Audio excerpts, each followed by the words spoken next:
তারাবি নামাজটা খুব খুলুসিয়াত পাবে, কাই মনোবাক্যে দৌড়াদৌড়ি না করে ইমামের সাথে সাথে সবগুলো, বিশেষ করে রমজান মাসটা আমি আদায় করব।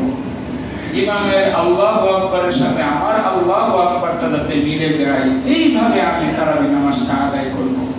তারাবি নামাজ ব্যাপারে অনেক বলছি ভাই, যে তারাবি নামাজটা যাতে কোয়ালিটি একটা নামাজ হয়, কোয়ান্টিটি নামাজ যাতে না হয়।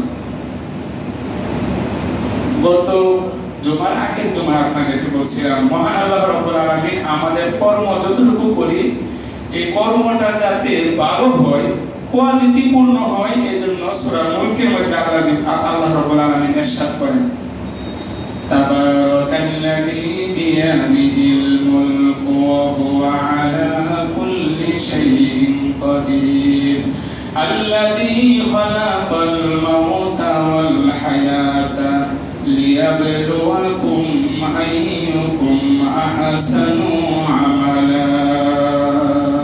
মহান আল্লাহ বলেন, তোমাদেরকে পৃথিবীর মধ্যে পাঠাইলাম, আবার মৃত্যু দিব, জন্ম মৃত্যু তোমাদেরকে আমি দিব, তোমাদেরকে একটা পরীক্ষা করার জন্য।